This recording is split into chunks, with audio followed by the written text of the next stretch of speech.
جی hello السلام علیکم. السلام ورحمۃ اللہ وبرکاتہ. جی ولید بھائی بول رہے جی؟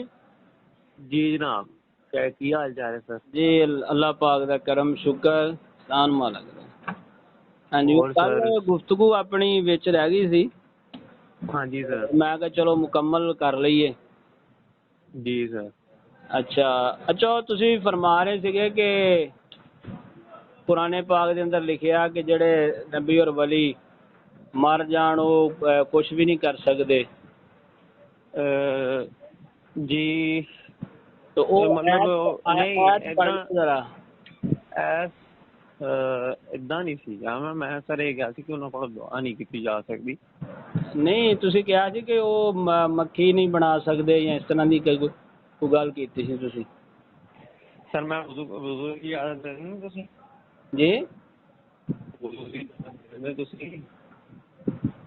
جی جی بولو جناب. میں کہ آیت پڑھیو ذرا. میں تانوں کیا مینوں وضو کی اجازت دے رہے ہو؟ کدی اجازت دے دا؟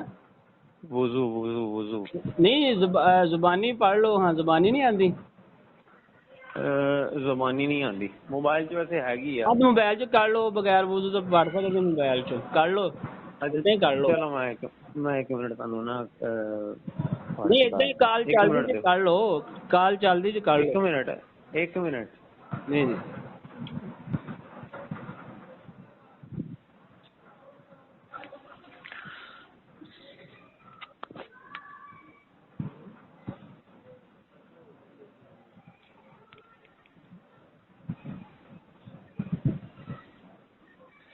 ہاں جی سر.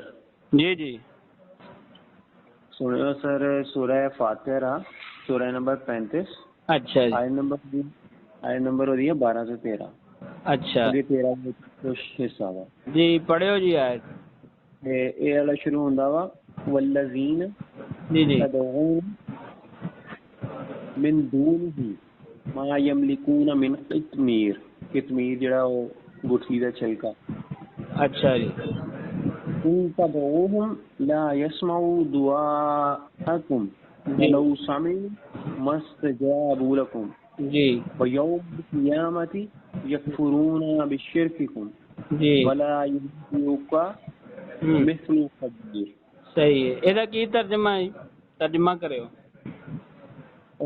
اگر تم انہیں پکارو جی تو وہ تمہاری پکار نہیں سنیں گے.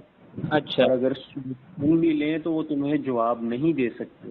اچھا جیسے بتوں کے بارے چ تو بت سنتے نہیں ہیں. جی سن بھی لیں تو وہی لوگ ہیں.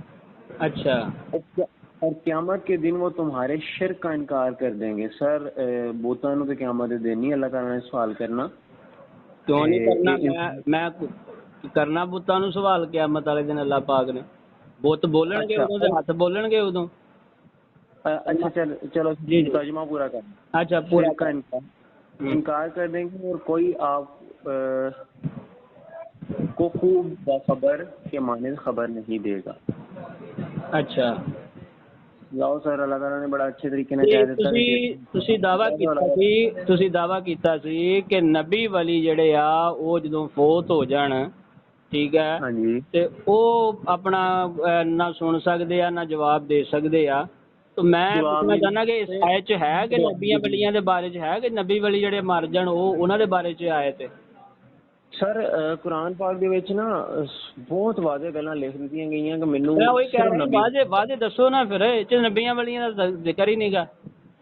سر میں نے تانوں دس دیتا کہ انہاں نے انکار کر دینا. ਇਹਦੀ تفسیر تو میں پڑھ کے اگر ਤੁਸੀਂ ਕਹਿੰਦੇ ਹੋ ਸੁਣਾ ਦੇਣਾ. احسن البیان ਉਹ تفسیر ਜਿਹੜੀ ਹਾਜੀਆਂ ਨੂੰ سعودی عرب والے ਜਿਹੜਾ سعودی عرب والے ਮੈਨੂੰ پتا وہ سعودی عرب والے ਕੰਮ ਹੀ ਇਹ ਕਰਦੇ ਆ. ਉਹ ਆਪਣਾ ਬੁੱਤਾਂ ਵਾਲੀਆਂ ਐਤਾਂ ਮੁਸਲਮਾਨਾਂ ਦੇ ਫਿੱਟ ਕਰਦੇ ਆ. ਬੁਖਾਰੀ ਸ਼ਰੀਫ ਵਿੱਚ باب الخوارج دی پہلی حدیث پاک وکانا ابن عمر یرام شرار خلق اللہ کہ فرمایا کہ حضرت ابن عمر سب تو بدترین مخلوق انہاں لوگاں نو خوارج نو سمجھدے سگے کہ جڑیاں ایتاں مسلماناں دے اپنا کافراں تے نازل ہوئیاں بتاں تے نازل ہوئیاں مسلماناں دے فٹ کردے سی. اے بخاری شریف وچ ٹھیک ہے. سر میرے ایک منٹ گل کرن میں پوچھ رہا ہاں. دیکھو گل یہ ہے کہ آپاں گل کرنی ہے. میں تانوں اگر تفسیر دا حوالہ دواں گا نا ਤੇ ਮੈਂ ਤੁਹਾਨੂੰ ਉਸ ਤਫਸੀਰ ਦਾ ਹਵਾਲਾ ਦੇਵਾਂਗੇ ਜਿਹੜੀ ਮੋਤਬਰ ਤਫਸੀਰ ਆ ਔਰ ਪੁਰਾਣੀ ਤਫਸੀਰ ਆ, ਯਾਨੀ ਪੁਰਾਣੇ ਬਜ਼ੁਰਗ ਆ ਜਿਹੜੇ ਮਤਲਬ ਆ ਜਿਹੜੇ ਬਾਅਦ ਚ ਜਿਹੜੇ ਆ ਆਪਣਾ ਅਸਰੇ ਹਾਜ਼ਰ ਦੇ ਨਹੀਂ ਹੋਣਗੇ ਤਾਂ ਕਿ ਕਿਉਂਕਿ ਹਰ ਬੰਦੇ ਨੇ ਆਪਣੇ ਅਕੀਦੇ ਦੇ ਮੁਤਾਬਕ ਲਿਖਿਆ। ਆਪਾਂ ਪੁਰਾਣੇ ਮੁਫੱਸਿਰ ਜਿਹੜੇ ਨਾ ਮੋਤਬਰ ਤਫਸੀਰਾਂ ਕਿਹੜੀਆਂ ਵਾ, ਇਬਨ ਜਰੀਰ ਸਭ ਤੋਂ ਮੋਤਬਰ ਤਫਸੀਰ ਆ, ਇਬਨ ਅब्बास ਸਭ ਤੋਂ ਮੋਤਬਰ ਤਫਸੀਰ ਆ, ਠੀਕ ਹੈ। ਔਰ ਸਭ ਤੋਂ ਮੋਤਬਰ ਤਫਸੀਰ ਜਿਹੜੀ ਹੈ ਇਮਾਮ ਫਖਰੁद्दीन ਰਾਜ਼ੀ ਨੇ। ਇਸ ਤਰ੍ਹਾਂ ਤਫਸੀਰਾਂ ਵਿੱਚ ਵੀ ਦਰਜਾਤ ਨੇ। ਇਬਨ ਜਰੀਰ ਵਾਲਿਆਂ ਨੇ ਕੀ ਲਿਖਿਆ ਕਿ ਮੋਤਬਰ ਤਫਸੀਰ ਦਾ ਹਵਾਲਾ ਦਿਓ ਕਿ ਇਹ ਨਬੀਆਂ ਵਲੀਆਂ ਦੇ ਬਾਰੇ ਚ ਹੈ ਕਿਤੇ ਮੋਤਬਰ ਤਫਸੀਰ ਚ? ਸਰ ਮੋਤਬਰ ਹੁਣ ਇਹ ਤੇ ਤੁਹਾਡੇ ਤੇ ਹੈ ਨਾ ਕਿ ਤੁਸੀਂ ਕਿੰਨੀ ਮੋਤਬਰ ਮੰਨਦੇ ਨਹੀਂ ਆ। ਇਹ ਤੇ ਆ ਜਿਹੜੇ ਆਸनुल ਬਿਆਨ ਜਿਹੜੀ ਸਊਦੀ ਅਰਬੀ ਵਾਲੇ ਤੇ ਹੁਣ ਛਾਪਣ ਦੇ ਆ ਨਾ, ਬਾਤ ਹੈ ਪੁਰਾਣੀਆਂ ਤਫਸੀਰਾਂ ਦੀ ਗੱਲ ਕਰੋ, ਇਬਨ ਜਰੀਰ ਦੀ ਬਾਤ ਕਰੋ। ਸਰ ਕਿਸੇ ਸ਼ਾਇਦ ਦਾ ਪੁਰਾਣਾ ਹੋਣਾ ਉਹਦੇ ਅੱਛੇ ਤੇ ਸਹੀ ਹੋਣ ਭਾਜੀ ਉਹ ਆਇਮਾ ਜਿਹੜੇ ਬਜ਼ੁਰਗ ਆਇਮਾ ਮੁਫੱਸਿਰੀਨ ਗੁਜ਼ਰੇ ਨੇ, ਬੜੇ ਮੁਫੱਸਿਰੀਨ ਜਿਨ੍ਹਾਂ ਦੇ ਉੱਤੇ ਉਮਤ ਨੇ ਇਤਫਾਕ ਕੀਤਾ, ਉਹਨਾਂ ਦੀ ਬਾਤ ਕਰੋ, ਉਹਨਾਂ ਦੀ ਤਫਸੀਰ ਮੋਤਬਰ ਹੈ। ਇਹ ਤੇ ਅੱਜ ਕੱਲ੍ਹ ਦੇ ਜਿਹੜੇ ਆ ਇਹ ਤਾਂ ਆਪਣਾ ਹਰ ਬੰਦਾ ਆਪਣੇ ਅਕੀਦੇ ਦੇ ਮੁਤਾਬਕ ਤਫਸੀਰ ਕਰੀ ਜਾ ਰਿਹਾ ਉਹਦੀ। ਇਹ ਤਾਂ ਤਹਰੀਫ ਕਰਦੇ ਨੇ, ਤਾਂ ਤਫਸੀਰ ਨਹੀਂ ਕਰਦੇ, ਕੁਰਾਨ ਦੇ ਮਾਨਾਂ ਨੂੰ ਬਦਲਦੇ। ਅੱਛਾ ਸਰ ਫਿਰ ਇਹਦਾ ਮਤਲਬ ਤੁਸੀਂ ਮੈਨੂੰ ਅੱਛਾ ਹੁਣ ਮੇਰੇ ਕੋਲ ਸੁਣੋ, ਮੇਰੇ ਕੋਲ ਸੁਣੋ, ਤੁਸੀਂ ਨਹੀਂ ਸੁਣਾ ਸਕੇ, ਹੁਣ ਮੇਰੇ ਕੋਲ ਸੁਣੋ, ਮੈਂ ਤੁਹਾਨੂੰ ਇੱਕ ਮਿੰਟ ਹੁਣ ਸੁਣੋ ਮੇਰੇ ਕੋਲ ਵਾਜ਼ੇ ਕੁਰਾਨ ਦੀ ਆਇਤ ਹੁਣ ਸੁਣੋ। ਹਾਂਜੀ ਵੱਲਦੀਨ ਹਾਜਰੂ ਫੀ ਸਬੀਲਿल्लाह। ਮੈਂ ਦੱਸਦਾ ਕਿ ਅੱਲਾ ਦੇ ਨਬੀ ਵਲੀ ਜਿਹੜੇ ਆ ਚਲੇ ਜਾਣ ਦੁਨੀਆ ਤੋਂ ਤੇ ਫਿਰ ਵੀ ਅੱਲਾ ਪਾਕ ਨੇ ਉਹਨਾਂ ਨੂੰ ਜ਼ਿੰਦਗੀਆਂ ਵੀ ਦਿੱਤੀਆਂ, ਅੱਲਾ ਨੇ ਉਹਨਾਂ ਨੂੰ ਤਾਕਤਾਂ ਵੀ ਦਿੱਤੀਆਂ ਔਰ ਅਤਾ ਵੀ ਕਰਦੇ ਆ। ਸੁਣੋ ਕੁਰਾਨ ਦੀ ਆਇਤ ਬੱਲਾ ਹੁਣ ਸੁਣੋ। ਤੁਸੀਂ ਤਾਂ ਤਫਸੀਰ ਕਰਨੀ ਹੈ ਨਾ, ਤਫਸੀਰ ਵੀ ਗਲਤ ਸਊਦੀ ਵਾਲਿਆਂ ਦੀ ਜਿਨ੍ਹਾਂ ਨੇ ਤਹਰੀਫ ਕੀਤੀ ਆ। ਮੇਰੇ ਕੋਲ ਵਾਜ਼ੇ ਆਇਤ ਸੁਣੋ ਤੁਸੀਂ। ਵੱਲਦੀਨ ਹਾਜਰੂ ਫੀ ਸਬੀਲਿल्लाह 17ਵਾਂ ਸਿਪਾਰਾ, ਠੀਕ है।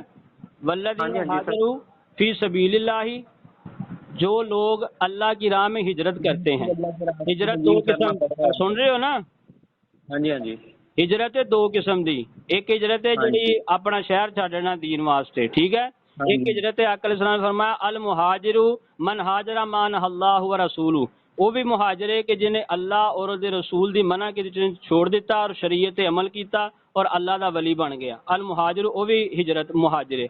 वल्लदीना हाजरू, और वो जो लोग हिजरत करते हैं फी सबीलिल्लाह, अल्लाह के राह में, कुतिलू वो कत्ल कर दिए जाएं, औ मातू या क्या हो जाएं, मर जाएं, ठीक है।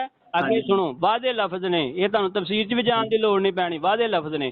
कुतिलू औ मातू, कत्ल कर दिए जाएं या फौत हो जाएं, ठीक है। आगे सुनो ला यरज़ुकन्नहुमुल्लाहु रिज़्क़न हसना, हम उनको जरूर रिज़्क़े हसन अता करते हैं।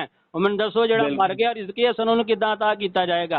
आगे सुनो फिर 14वां सिपारा, वमन रज़क़नाहु रिज़्क़न हसनन, और जिसको हम रिज़्क़े हसन अता करते हैं फहुवा युनफिकु मिनहु सिर्रम व जहरा, वो अलानिया भी बांटता है और वो छुपा कर भी बांटता है, ठीक है। ये वादे उन्हां लोगों के बारे च आए थे कि जेड़े लोग अपना अल्लाह दे नबी और वली जेड़े अपना ਜਿਹੜੇ ਦੁਨੀਆ ਤੋਂ ਚਲੇ ਗਏ, ਅੱਲਾਹ ਉਹਨਾਂ ਨੂੰ ਰਿਜ਼ਕੇ ਹਸਨ ਅਤਾ ਕਰਦਾ ਵਾ ਔਰ ਉਹ ਬਾਂਟਦੇ ਵੀ ਆ। ਗੱਲ ਕਰੋ ਮੇਰੀ ਵਾਜ਼ੇ ਆਇਤ ਹੈ ਕਿ ਨਹੀਂ? ਇਹ ਅੱਲਾਹ ਨੇ ਕਿੰਨਾ ਵਾਅਦੇ ਦੱਸੋ, ਤੁਸੀਂ ਬੁੱਤਾਂ ਵਾਲੀ ਆਇਤ ਫਿੱਟ ਕਰੀ ਜਾਂਦੇ ਜਿਹਨੂੰ ਕੋ ਪੁਕਾਰਤੇ ਹੋ ਅੱਲਾਹ ਕੇ ਇਲਾਵਾ। ਸਰ ਸੁਣ ਲਓ ਹੁਣ ਮੈਂ ਬੋਲ ਸਕਦਾ? ਜੀ ਜੀ। ਇੱਕ ਤੁਸੀਂ ਚੱਕ ਰਹੇ ਹੋ ਇੱਕ ਸਾਈਡ ਤੋਂ, ਇੱਕ ਬਾਰੇ ਤੋਂ, ਉਹ ਭਾਈ ਤਫਸੀਰ ਤੁਹਾਨੂੰ ਇਹੀ ਤੇ ਗੱਲ ਆ, ਤੁਹਾਨੂੰ ਅਸਲ ਤੁਸੀਂ ਸੁਣਿਆ ਮਿਰਜ਼ਾ ਜੇਲਮੀ ਨੂੰ ਭਾਈ ਜਾਨ, ਇੱਕ ਮਿੰਟ ਆਓ ਮੇਰੀ ਗੱਲ ਸੁਣੋ, ਉਹ ਸਰਕਾਰ ਮੇਰੀ ਗੱਲ ਸੁਣੋ। ਕੁਰਾਨ ਦੀ ਸਭ ਤੋਂ ਬਿਹਤਰ, ਇਹ ਮੇਰੀ ਸੁਣੋ, ਕੁਰਾਨ ਦੀ ਸਭ ਤੋਂ ਬਿਹਤਰ ਤਫਸੀਰ ਜਿਹੜੀ ਮਰਜ਼ੀ ਕਿਤਾਬ ਉਠਾ ਕੇ ਮੁਫੱਸਰ ਦੀ ਦੇਖ ਲਓ, ਕੁਰਾਨ ਦੀ ਸਭ ਤੋਂ ਬਿਹਤਰ ਤਫਸੀਰ ਉਹ ਵਾ ਜਿਹੜੀ ਕੁਰਾਨ ਖੁਦ ਆਪਣੀ ਤਫਸੀਰ ਕਰੇ, ਸਮਝ ਆਈ?